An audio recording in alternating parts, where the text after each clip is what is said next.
Abu Sufyan merasa terpukul karena di perang Badar semuanya tokoh-tokoh mereka mati. Abu Jahal, Umayyah bin Khalaf, tadi Utbah bin Rabi'ah, Syaibah bin Rabi'ah, Al-Walid, ini semua tokoh-tokoh Quraisy mati semua. Ya, Quraisy banyak sekali, sekitar 70 atau berapa orang yang mati semua ini. Maka Abu Sufyan bilang jangan ada yang bersedih. Nanti muslimin merasa tamak dengan kita. Kita harus bentuk pasukan, tahun depan serang. Tahun depannya, tahun 3 Hijriah terjadilah perang Uhud. Ya. Waktu pasukan Quraisy keluar dari Mekah jumlahnya 3.000 orang. Nabi SAW mendapatkan wahyu untuk perang Uhudnya. Nabi SAW musyawarah dengan para sahabat, dihadiri juga oleh Hamzah pada saat itu. Ini orang-orang Quraisy sudah keluar dari Mekah nih. Mereka sudah menuju ke Uhud, dan Uhud itu masih wilayah haram. Wilayah haramnya Madinah, tapi di luar pintu gerbangnya Madinah. Jadi kalau Madinah dulu ada benteng yang besar, Uhud di luarnya, pas keluar pintu gerbang langsung Uhud. Walaupun dia masuk wilayah haram, makanya sekarang masuk wilayah Madinah. Quraisy sudah akan menuju ke situ dan sebentar lagi tiba. Maka Nabi SAW musyawarah dengan para sahabat. Jadi perjalanan Mekah Madinah itu 3 hari. Ini tinggal 1 hari lagi perjalanan Quraisy akan tiba dan Nabi SAW dapat wahyu. Maka yang terjadi apa jalan keluarnya? Keluar menghadapi atau bertahan di benteng Madinah? Bermusyawarah. Begitu Nabi SAW mengatakan bagaimana pendapat kalian? Yang paling pertama bicara Hamzah. Radhiyallahu anhu, ya Rasulullah, keluar saja, hadapi mereka.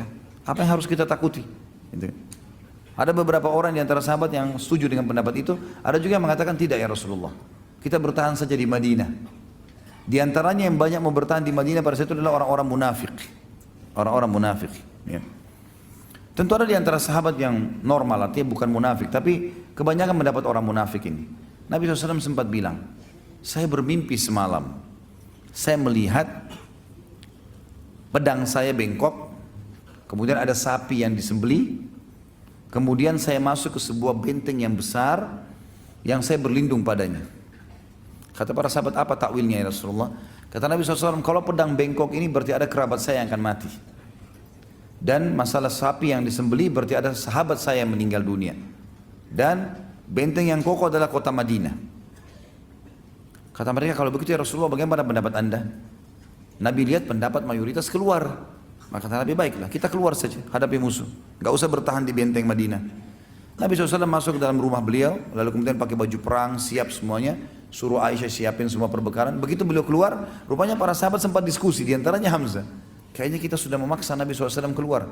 Nabi sepertinya lebih cenderung untuk tidak keluar, bertahan di Madinah gitu kan. Maka kata Hamzah, coba kita ke rumah Nabi SAW, bicara coba. Siapa tahu memang beliau tidak mau keluar.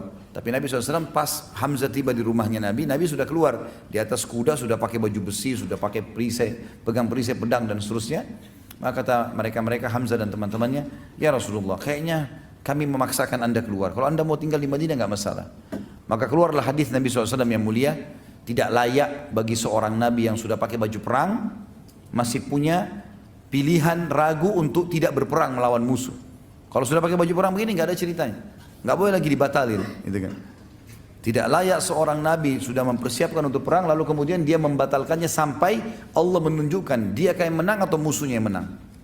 Tapi dimaafkan oleh Allah SWT tentunya melalui lisan nabinya Muhammad SAW. Ringkas cerita, rupanya sebelum berangkat pasukan Quraisy ada satu orang yang sangat jengkel sekali dengan Hamzah, dan orang ini sebenarnya Jubair bin Mut'im. Ya. Jubair bin Mut'im ini punya paman terbunuh pada saat itu di Badr dan dibunuh oleh Hamzah.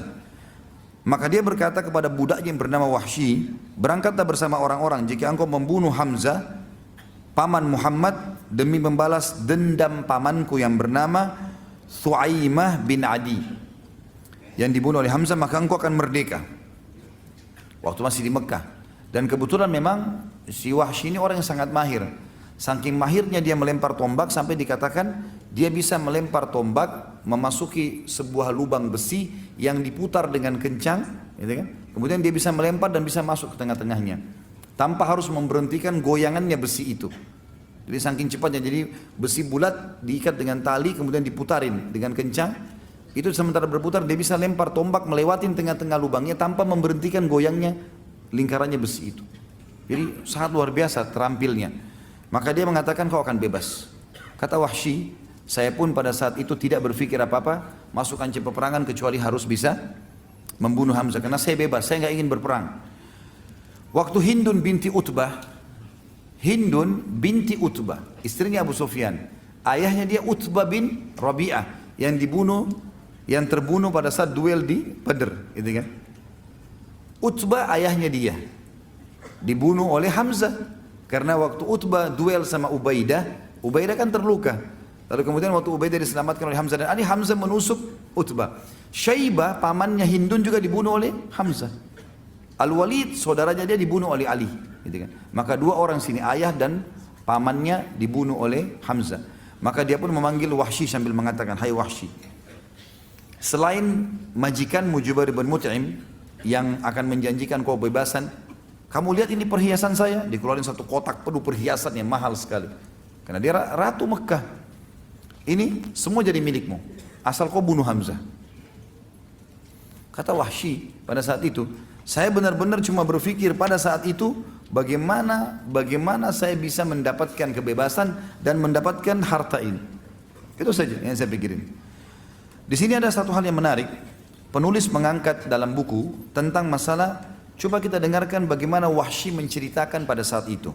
Wahsy berkata, "Aku adalah hamba sahaya milik Jubair bin Mut'im. Paman Jubair yang bernama Thuaimah bin Adi terbunuh dalam perang Badr. Ketika orang-orang Quraisy berangkat ke Uhud, Jubair berkata kepadaku, engkau merdeka jika engkau berhasil membunuh Hamzah paman Muhammad untuk membalas kematian pamanku." Wahsy berkata, lalu aku pun berangkat bersama pasukan. Aku laki-laki dari Habasyah yang mahir melempar tombak layaknya orang-orang Habasyah secara umum, dan bidikanku hampir selalu tepat sasaran. Ketika dua pasukan telah bertemu, aku keluar memata-matai Hamzah. Aku mengintainya sehingga aku melihatnya di antara pasukan yang berperang seperti unta abu-abu. Maksudnya unta abu-abu ini teman-teman sekalian, dikenal unta itu kalau dikatakan oleh orang unta abu-abu, unta yang perkasa, unta yang kuat, gitu kan? Unta yang biasanya kalau unta jantan berwarna abu-abu itu dia bisa memiliki beberapa unta betina yang lain, punya kelebihan. Dia memporak-porandakan musuh seperti atau dengan pedangnya, dia memporak-porandakan musuh dengan pedangnya dan tidak ada yang bisa menahannya. Demi Allah, kata Wahsy. Ini Wahsy cerita setelah masuk Islam ya. Dia mengatakan, demi Allah saat itu aku sedang mengincarnya dan menginginkannya. Aku bersembunyi di balik pohon atau batu agar dia mendekat kepadaku. Tiba-tiba Siba' bin Abdul Izzah mendahuliku kepadanya. Ketika Hamzah melihatnya, dia berkata, mendekatlah wahai anak wanita tukang khitan. Ya. Wahsy berkata, maka Hamzah menebasnya tepat di kepalanya. Jadi rupanya si Siba' bin Abdul Izzah ini ibunya itu tukang khitan di Mekah. Maka Hamzah ini kancah peperangan bisa diucapkan ya. Kalau di luar kancah peperangan kita nggak boleh nganggap remeh orang. Tapi di kancah peperangan dia menjatuhkan semangatnya si musuh. Dia bilang, kalau mau lawan saya, mendekatlah wahai anaknya wanita tukang khitan. Gitu. Begitu mendekat, ditebas lehernya sama Hamzah seketika. Wahsy menceritakan itu.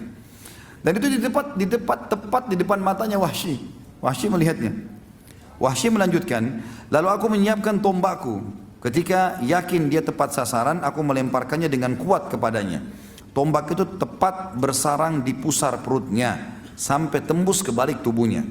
Hamzah berusaha untuk mendekat kepadaku, artinya sudah kena tombak, tembus. Hamzah melihat Wahsy yang kejar. Kata Wahsy, dia sempat mengejarku. Dan aku pun ketakutan ini. Jangan sampai Hamzah bisa membunuhnya. Padahal tombak sudah tembus. Belum pernah ada orang kena tombak tembus masih bisa lari, masih bisa menyerang gitu. Hamzah berusaha untuk mendekat kepadaku. Tetapi dia tidak kuasa melakukannya, aku membiarkannya sampai dia gugur. Lalu aku mendekatinya dan mengambil tombakku kemudian kembali ke markas. Aku tetap duduk di sana karena aku tidak lagi mempunyai kepentingan selain itu. Aku membunuh Hamzah agar aku bisa merdeka. Wahsy berkata lagi, aku pulang ke Mekah dan aku dimerdekakan. Aku tinggal di Mekah sampai Rasulullah SAW menaklukkannya. Dan aku kabur ke Taif. Jadi Wahsy salah satu dari 10 orang yang diperintahkan Nabi untuk dibunuh. Termasuk seperti kita bahas bulan lalu, Ikrimah bin Abi Jahal yang juga masuk dalam 10 daftar itu. Kata Wahsy, waktu Nabi SAW melakukan Mekah, aku pun lari ke Taif dan tinggal di sana. Ketika delegasi Taif datang kepada Nabi SAW untuk masuk Islam, aku tidak lagi menemukan jalan untuk berlari. Lalu aku berkata kepada diriku, aku akan pergi ke Syam atau ke Yaman atau kemana? Demi Allah pada saat itu aku berpikir demikian. Tiba-tiba seorang laki-laki berkata kepadaku, celaka engkau demi Allah, Muhammad tidak akan membunuh seorang pun yang masuk ke dalam agamanya dan bersaksi dengan kesaksiannya. Ini makhluk Islam. Manakala aku mendengarkan kata-katanya, aku pun pergi segera menemui Rasulullah SAW di Madinah. Tidak ada yang mengejutkan beliau kecuali kehadiranku yang telah berdiri di hadapannya dan aku mengucapkan syahadat kebenaran. Ketika Nabi SAW melihatku, beliau mengasihkan, apakah engkau Wahsy? Aku menjawab, benar wahai Rasulullah. Nabi SAW mengatakan, duduklah dan ceritakan kepadaku bagaimana engkau membunuh Hamzah. Wahsy berkata, maka aku menceritakannya kepada beliau. Selesai aku berkisah, beliau pun bersabda, sungguh sayang, jauhkanlah wajahmu dariku, aku tidak ingin melihatmu. Jadi sudah syahadat, tapi Nabi bilang, mulai sekarang jangan kau selalu ada di wajahku. Bertemu ya silakan, tapi untuk ngobrol menjadi orang yang selalu di depanku jangan, karena aku khawatir nanti akhirnya aku mengingat pamanku dan akhirnya membenci seorang muslim. Ya, seperti itulah. Wahsy berkata, setelah itu aku selalu menghindar dari Rasulullah SAW sehingga beliau tidak melihatku sampai beliau pun wafat. Wahsy berkata, masih lanjutan satu paragraf lagi, ketika kaum muslimin berangkat untuk menyerang Musailam al-Kadzab. Jadi di zaman Nabi SAW meninggal ada orang yang mengaku sebagai nabi tapi dusta, namanya Musailam al-Kadzab. Aku berangkat bersama mereka setelah syahadat untuk dia, membawa tombak yang dulu aku gunakan untuk membunuh Hamzah. Ketika kedua pasukan bertemu, aku melihat Musailamah dengan pedang di tangannya. Demi Allah aku tidak mengenalnya. Tiba-tiba seorang laki-laki Ansar mengincarnya dari sisi yang lain. Masing-masing dari kami mengincarnya. Ketika pulang itu pun tiba, aku melepaskan tombakku dan menancap tepat di tubuhnya. Lalu orang Ansar itu melengkapinya dengan menebasnya dengan pedang. Hanya Allah yang mengetahui siapa dari kami yang membunuhnya. Jika aku yang membunuhnya, maka aku telah membunuh sebaik-baik orang setelah Rasulullah SAW, yaitu Hamzah. Dan aku juga telah membunuh seburuk-buruk orang, maksudnya adalah Musailamah al-Kadzab. Dan ini sanadnya kuat, disebutkan oleh Ibnu Hisham dalam kitab sirahnya, Ibnu Athir juga dalam Usudul Ghabah, dan Ibnu Abdul Bar juga dalam Al-Isti'ab. Ya. Dan seterusnya ada beberapa orang yang menyebutkan masalah ini. Dalam riwayat lain teman-teman sekalian dikatakan Wahsy berkata, pada saat aku berusaha menombak Hamzah, maka aku ketakutan karena dikejar olehnya. Kemudian aku pun berusaha melemparnya dari jarak jauh. Sampai akhirnya tombak itu tersasarkan ke perutnya dan tembus ke belakang. Dia pun sempat mengejarku dan aku ketakutan jangan sampai Hamzah mendapatiku. Itu tambahan riwayat. Riwayat yang lain, riwayat juga tambahan di akhirnya mengatakan, aku pun pada saat itu gelisah semenjak Nabi SAW tidak mau melihat wajahku. Nah, artinya Wahsy untuk menghindar. Ya. Maka dia mengatakan, aku merasa ini dosa yang sangat besar dan aku tidak bisa mengobatinya kecuali aku harus membunuh musuh Allah yang juga besar sehingga bisa mengobatinya. Maka pada saat terjadi perang melawan Musailamah al-Kadzab di zaman Abu Bakar radhiyallahu anhu, maka aku pun ikut dan aku pun mencari Musailamah al-Kadzab sampai aku melihatnya dan aku mempersiapkan tombakku yang aku gunakan untuk membunuh Hamzah dulu dan aku melemparkan di titik yang sama. Jadi dulu di perutnya, ini juga di perutnya. Sampai tembus ke belakang. Sebagaimana dulu Hamzah terbunuh. Kemudian aku mencabut tombakku dan aku pun mengatakan kalau aku membunuhnya. Dan ada orang Ansar datang menebasnya dengan pedang. Maka aku mengatakan aku telah membunuh manusia yang paling buruk sebagai balasan telah membunuh manusia yang terbaik. Maksudnya Hamzah. Seperti itulah riwayatnya. Teman-teman sekalian, pada saat Hamzah radhiyallahu anhu mati di sini, terbunuh mati syahid, maka Nabi SAW waktu lihat jenazahnya dalam sebuah riwayat yang sahih, riwayat Bukhari, kata Umar bin Khattab, kami belum pernah mendengarkan Nabi SAW menangis terisak-isak seperti pada saat melihat jasad pamannya Hamzah.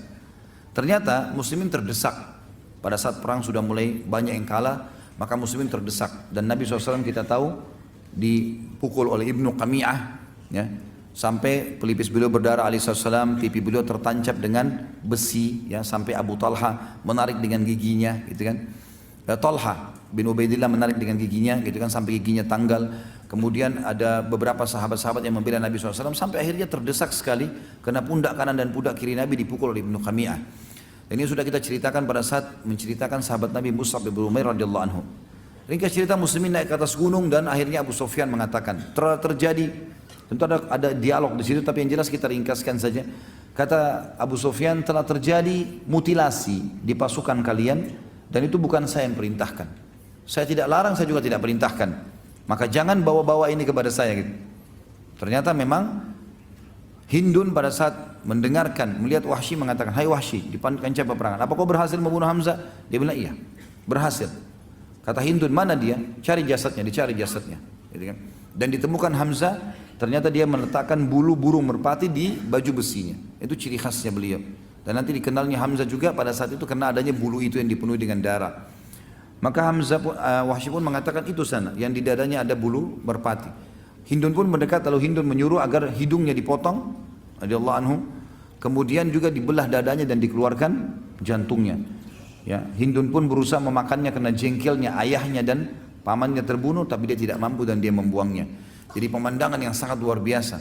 Bayangkan kalau paman kita seperti ini, hidungnya terpotong, darah semuanya, kemudian dadanya terbelah dan jantungnya kecabut dan dibuang begitu saja di situ. Maka Nabi SAW waktu itu menangis terisak-isak. Tapi wahyu datang. Jibril datang menyampaikan kepada Nabi SAW dan mengatakan, dan beliau menyabdakan ini kepada para sahabatnya, Hamzatu sayyidus syuhada'i yaumal qiyamah. Hamzah ini pemimpinnya para syuhada di hari kiamat nanti. Jadi enggak usah kau sedih hai Muhammad, ini bukan cuma mati syahid biasa, dia akan jadi pemimpin para syuhada di sana, ya, di akhirat nantinya. Tentu teman-teman sekalian, ada banyak riwayat yang menjelaskan tentang masalah keutamaan Hamzah ini, ya. Di antara